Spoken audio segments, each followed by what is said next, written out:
मैनू पहला कोई पता नहीं सी कि भारत दे विच कोई शूद्र नाम के लोग भी रहिंदे आ, कोई जिन्हों नीवी जाति का कह के बुलाया जाता वो भी लोग इत्थे रहिंदे आ। पर जदों मैं 1974 दे विच बाबा साहब डॉक्टर अंबेडकर जी दा लाइफ एंड मिशन पढ़िया तो जिंदगी दे विच एक हलचल मच गई कि वो ये समाज है जिस दे विच मेरा जन्म होया। 7 समंदर पार से एक आदमी 14,000 किलोमीटर से एफ्रो कनाडा के जो इंटरनेशनल प्रेसिडेंट हैं रूपलाल गड्डू जी इस कार्यक्रम में शिरकत करने के लिए आए हैं। मैं चाहता हूं कि उनका संबोधन हम सब लोग सुने, उसके बाद मैडम हमको अपने आशीर्वाद वचन देंगे। मैं रूपलाल गड्डू जी को आमंत्रित कर रहा हूं, international president Afro Canada Vancouver Canada से आए हैं। जोरदार तालियों से उनका सम्मान करेंगे। मैं वैसे तो पहले ही बता चुका हूं कि ये वो शख्सियत है जिसने कनाडा जाकर के दुनिया का सबसे बड़ा गुरु घर कनाडा की वैंकूवर सिटी में बनाया, जिसमें कई हजार लोग एक साथ बैठ के बात कर सकते हैं, मीटिंग कर सकते हैं। गुरु घर में हजारों लोगों का खाना रोजाना फ्री चलता है।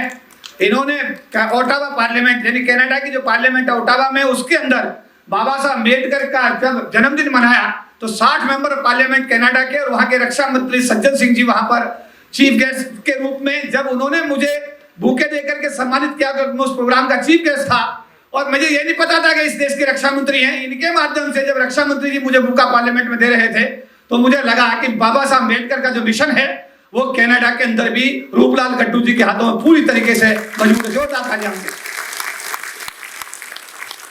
धन्यवाद चौधरी साहब। देश के कोने कोने तो आए साडे बहुत पढ़े लिखे बुद्धिजीवी साथियों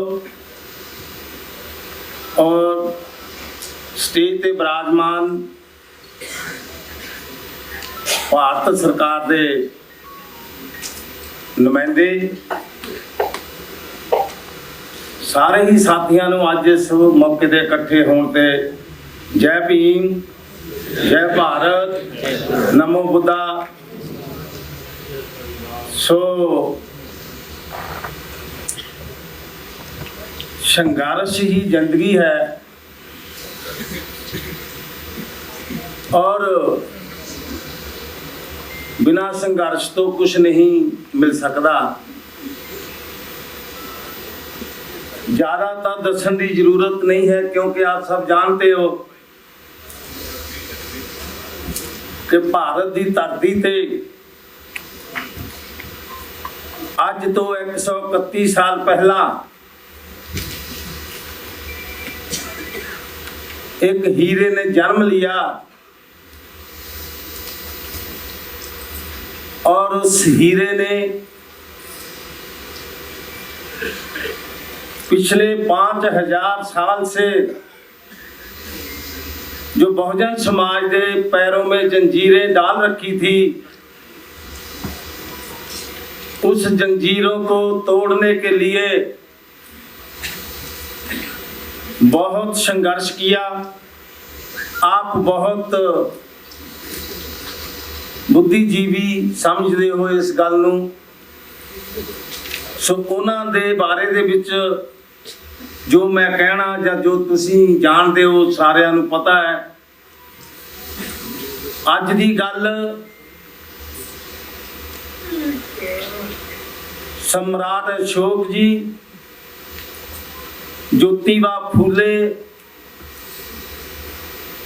और बाबा साहब डॉक्टर अंबेडकर जी के जन्मदिन दियां आप सारिਆਂ नूं बहुत बहुत मुबारकां।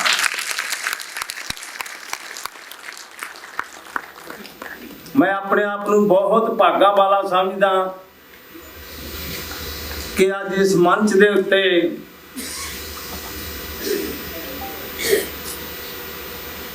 आदरयोग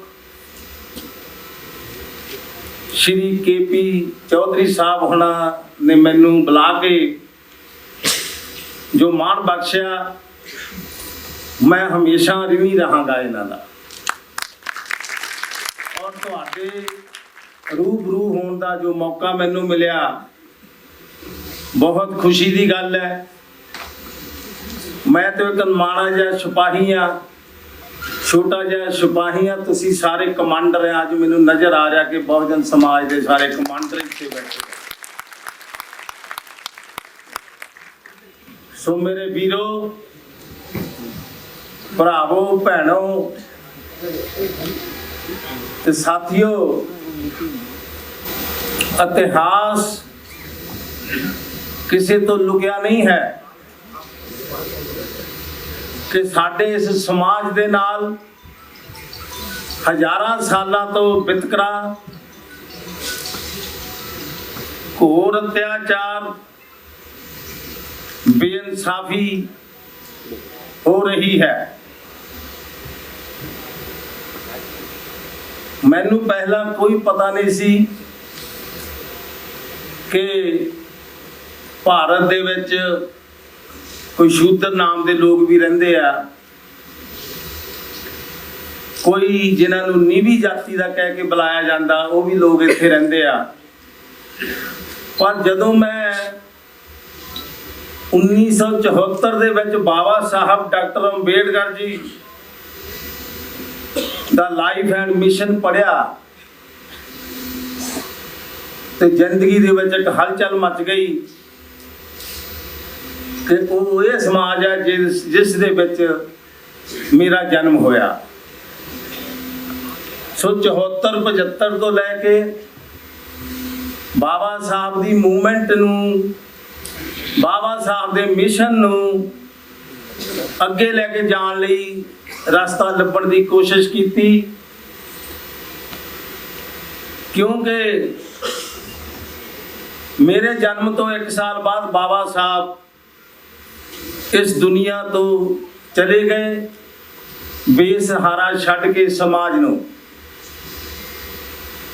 लेकिन बाबा साहब दी मूवमेंट नूं अगे ले जाण वास्ते उस वक्त कोई भी लीडर नहीं सी। हौली हौली समा बीत्या, बाबा साहब दे मिशन नूं अगे ले जाण लई दिल दे विच तांग पैदा हुई। खुशकिस्मती सी कि बाबा साहब तो बाद साहब कांशी राम जी हुणां दे नाल हौली हौली राबता बढ़ता गया, और राबता भी ऐसा वधिया कि उन्हां दे नाल असीं पंजाब दे विच रात दिन करके मिशन दी गल नूं लोकां तक अगे पहुंचाया। सो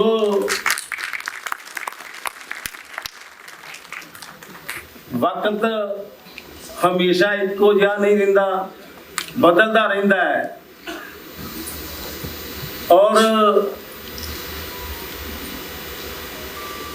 साहब कांशी राम जी की कमान दे हेठ जब तक वो जीवित रहे, असीं उन्हां दे मिशन दे नाल नाल कदम ना कदम मिला के चले।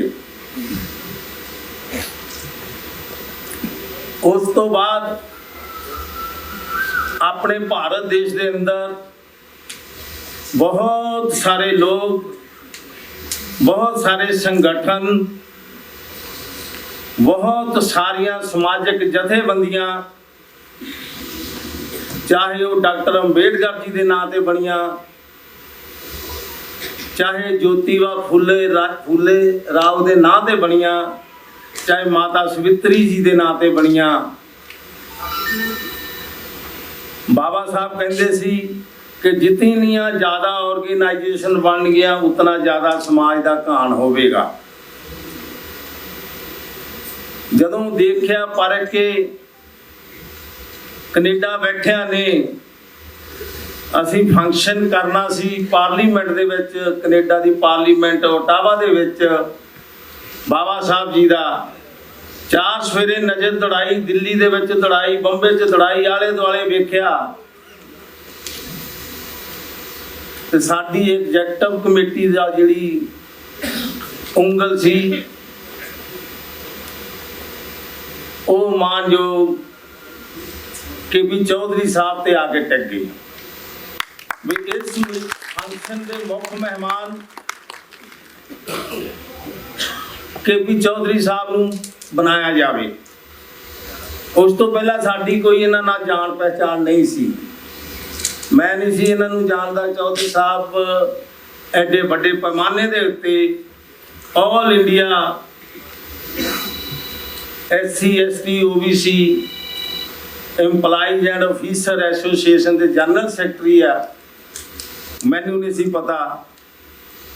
ਜਦੋਂ ਸਹਿਮਤੀ ਹੋਈ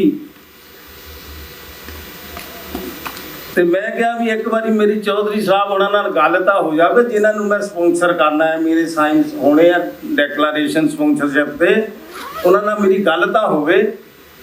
ਫਿਰ ਮੈਂ ਚੌਧਰੀ ਸਾਹਿਬ ਉਹਨਾਂ ਨਾਲ ਗੱਲ ਕਰਕੇ ਇਹਨਾਂ ਨੂੰ, ਮੈਂ ਤਾਂ ਕਹਿੰਦਾ ਵੀ ਮੈਂ ਆਸ਼ੀਰਵਾਦ ਲਿਆ ਇਹਨਾਂ ਦੇ ਕੋਲੋਂ ਕਿ ਅਸੀਂ ਬਾਬਾ ਸਾਹਿਬ ਦੀ ਮੂਵਮੈਂਟ ਨੂੰ ਹੋਰ ਅੱਗੇ ਲੈ ਕੇ ਜਾਈਏ, ਹੋਰ ਅੱਗੇ ਲੈ ਕੇ ਜਾਈਏ। ਦਿਨ ਔਰ ਰਾਤ ਇਹਨਾਂ ਦੀ ਕਮਾਂਡ ਦੇ ਅੱਗੇ ਨੂੰ ਵਧੀ।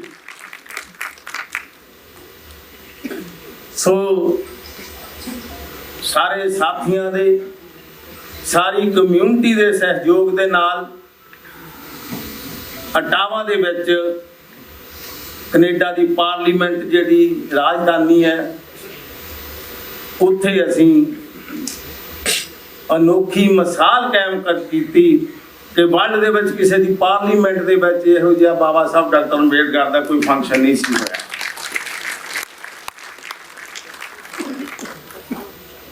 ਸੋ ਜੇ ਸੰਘਰਸ਼ਾਂ ਦੀ ਗੱਲ ਕਰੀਏ ਤਾਂ ਜਿਨ੍ਹਾਂ ਮਹਾਂਪੁਰਸ਼ਾਂ ਦਾ ਜਨਮ ਦਿਨ ਮਨਾ ਰਹੇ ਆ, ਆਪਣੇ ਆਪਣੇ ਸਮੇਂ ਦੇ ਵਿੱਚ ਸਾਰਿਆਂ ਨੇ ਸੰਘਰਸ਼ ਕੀਤਾ।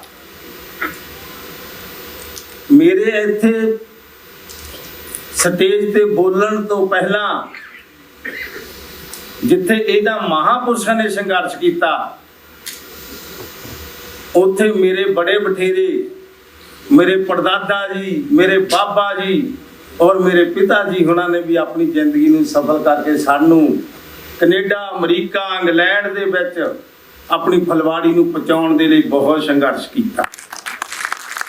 ਮੈਂ ਉਹਨਾਂ ਦਾ ਵੀ ਨਹੀਂ ਰਹਾਂਗਾ, ਕਿਉਂਕਿ ਕਹਿੰਦੇ ਮਾਂ ਪਿਓ ਦਾ ਸਾਇਆ ਜਦੋਂ ਸਿਰ ਤੋਂ ਉੱਠ ਜਾਂਦਾ ਤੇ ਫਿਰ ਸਾਨੂੰ ਜ਼ਿੰਮੇਵਾਰੀਆਂ ਦਾ ਬੋਝ ਆਪ ਚੱਕਣਾ ਪੈਂਦਾ। ਉਹ ਵਕਤ ਆਇਆ ਸਾਡੇ ਤੇ, ਡੋਲਣਾ ਨਹੀਂ। ਸਾਥੀਓ, ਸਮਾਂ ਬੜਾ ਭਿਆਨਕ ਹੈ ਔਰ ਸੰਘਰਸ਼ ਕभी छोड़ना नहीं। ਤੁਸੀਂ ਸਾਰੇ ਪੜ੍ਹੇ ਲਿਖੇ ਹੋ, ਬਾਬਾ ਸਾਹਿਬ ਦੇ ਰਿਣੀ ਹੋ। ਬਾਬਾ ਸਾਹਿਬ ਨੇ ਜੋ ਰਾਸਤਾ ਸਾਨੂੰ ਦਿਖਾਇਆ, ਰਾਜ ਸੱਤਾ ਦਾ ਰਸਤਾ, KP ਸਾਹਿਬ ਵਰਗੇ ਲੀਡਰ ਤੁਹਾਡੇ ਦਰਮਿਆਨ ਹੈ। ਅਗਰ ਅਸੀਂ ਸਹੀ ਰਸਤੇ ਤੇ ਚੱਲ ਕੇ ਇਹਨਾਂ ਨੂੰ ਅੱਗੇ ਵਧਾਈਏ ਤਾਂ ਅਸੀਂ ਆਪਣੀ ਮੰਜ਼ਿਲ ਤੇ ਪਹੁੰਚ ਸਕਦੇ ਹਾਂ। ਅਸੀਂ ਆਪਣਾ ਸਮਾਜ, ਬਹੁਜਨ ਸਮਾਜ, ਮੂਲ ਨਿਵਾਸੀ ਸਮਾਜ, ਇਹਨਾਂ ਨੂੰ ਰਾਜ ਸੱਤਾ ਦਾ ਸੁੱਖ ਜੋ ਭੋਗਣ ਦੇ ਲਈ ਤਿਆਰ ਕਰ ਰਹੇ ਹਾਂ। ਉਹ ਰਾਜ ਸੱਤਾ ਦੀ ਚਾਬੀ ਅੱਜ ਮੈਡਮ ਜੀ ਬੈਠੇ ਆ, ਪਾਰਲੀਮੈਂਟ ਦੇ ਜਿਹੜੇ ਕੌਸ਼ਲ ਜੀ ਹੋਰ ਸਾਥੀ ਬੈਠੇ ਆ, ਉਹਨਾਂ ਨੂੰ ਪਤਾ ਆ ਕਿ ਰਾਜ ਸੱਤਾ ਦਾ ਸੁੱਖ ਕੀ ਹੁੰਦਾ ਹੈ। ਰਾਜ ਸੱਤਾ ਜਿਨ੍ਹਾਂ ਦੇ ਹੱਥ ਵਿੱਚ ਹੁੰਦੀ ਹੈ, ਉਹ ਚਾਬੀ ਜੇ ਉਹਨਾਂ ਦੇ ਹੱਥ ਵਿੱਚ ਹੈ ਤਾਂ ਸਾਡੇ ਸਮਾਜ ਦੀ ਔਰ ਦੇਸ਼ ਦੀ ਦਸ਼ਾ ਔਰ ਦਿਸ਼ਾ ਬਦਲਣਾ ਉਹਨਾਂ ਦੇ ਹੱਥ ਵਿੱਚ ਹੈ। ਸਮਾਜ ਦੀ ਦਸ਼ਾ ਔਰ ਦਿਸ਼ਾ ਬਦਲਣਾ ਉਹਨਾਂ ਦੇ ਹੱਥ ਵਿੱਚ ਹੈ। ਉਸ ਘਰ ਦੇ ਵਿੱਚੋਂ, ਪਾਰਲੀਮੈਂਟ ਦੇ ਵਿੱਚੋਂ ਤੁਹਾਡੇ ਸਮਾਜ ਦੀਆਂ ਜਿਹੜੀਆਂ ਤਕਦੀਰਾਂ ਲਿਖੀਆਂ ਜਾਂਦੀਆਂ। ਸੋ ਉਸ ਮੰਦਰ ਨੂੰ ਆਪਣੇ ਕਬਜ਼ੇ ਵਿੱਚ ਲੈ ਕੇ ਰਾਜ ਸਭਾ ਦਾ ਸੁੱਖ ਭੋਗਣਾ ਇਸ ਭਾਰਤ ਦੇਸ਼ ਦੇ ਵਿੱਚ ਐਡੀ ਵੱਡੀ ਤਾਦਾਦ ਦੇ ਵਿੱਚ ਜੋ ਆਬਾਦੀ ਹੈ, ਕੋਈ ਜ਼ਿਆਦਾ ਔਖਾ ਨਹੀਂ ਹੈ। ਜਨਾਈਟ ਹੋ ਜਾਓ। ਜਿਸ ਤਰ੍ਹਾਂ ਅੱਜ ਆਪਾਂ KP ਚੌਧਰੀ ਸਾਹਿਬ ਜੀ ਦੇ ਮਗਰ ਸਾਰੇ ਜਨਾਈਟ ਹੋ ਕੇ ਬੈਠੇ ਆ, ਆਉਣ ਵਾਲੇ ਸਮੇਂ ਦੇ ਵਿੱਚ ਵੀ ਇਸ ਤਰ੍ਹਾਂ ਜੋ ਜਨਾਈਟ ਹੋ ਜਾਈਏ ਤਾਂ ਕਿ ਜਿਹੜੀ ਰਾਜ ਸੱਤਾ ਦੀ ਚਾਬੀ ਹੈ ਉਹ ਸਾਹਿਬ ਸ਼੍ਰੀ KP ਚੌਧਰੀ ਸਾਹਿਬ ਜੀ ਉਹਨਾਂ ਦੇ ਹੱਥਾਂ ਦੇ ਵਿੱਚ ਆਵੇ। तो कहने ਨੂੰ बहुत कुछ है, ਸਮਾਂ ਇਜਾਜ਼ਤ ਨਹੀਂ ਦਿੰਦਾ। ਮੈਨੂੰ ਲੱਗਦਾ ਮੈਂ ਥੋੜਾ ਟਾਈਮ ਜ਼ਿਆਦਾ ਵੀ ਲੈ ਗਿਆ ਹੋਵਾਂਗਾ, ਕਹਿਣ ਨੂੰ ਬਹੁਤ ਦਿਲ ਕਰਦਾ ਹੋਰ, ਪਰ ਇੱਕ ਆਸ ਉਮੀਦ ਲੈ ਕੇ ਕੈਨੇਡਾ ਦੀ ਧਰਤੀ ਤੇ ਜਾਵਾਂਗੇ। ਅੱਜ ਦਾ ਇਕੱਠ ਸਾਨੂੰ ਇੱਕ ਬਹੁਤ ਹੌਸਲਾ ਦਿੰਦਾ ਹੈ ਕਿ ਅਸੀਂ ਉੱਥੇ ਜਾ ਕੇ ਪਹਿਲੇ ਨਾਲੋਂ ਹੋਰ ਜ਼ਿਆਦਾ ਆਪਣੀਆਂ ਸਰਗਰਮੀਆਂ ਤੇਜ਼ ਕਰੀਏ ਤਾਂ ਕਿ ਜੋ ਸਾਡੇ ਸਮਾਜ ਦੀਆਂ ਔਰਤਾਂ, ਸਾਡੀਆਂ ਭੈਣਾਂ, ਮਾਤਾਵਾਂ, ਜਦ ਤੱਕ ਉਹਨਾਂ ਦੇ ਵਿੱਚ ਸੋਸ਼ਲ ਅਵੇਅਰਨੈਸ ਨਹੀਂ ਆਉਂਦੀ, ਸਮਾਜਿਕ ਜਾਗਰੂਕਤਾ ਨਹੀਂ ਆਉਂਦੀ, ਉਦੋਂ ਤੱਕ ये जो स्नेहा है बाबा साहब का अधूरा रहेगा। क्योंकि औरत नूं ही बाबा साहब ने पहल के आधार के उत्ते राइट्स लैके दिते। सब तो बड़ा बाबा साहब जी का एक एहसान है औरतों के उत्ते कि उन्होंने दे मिशन नूं आप भी समझो और घर घर जाके भी समझाओ ताकि जे औरत जागृत आ तो गां परिवार भी जागृत होगा।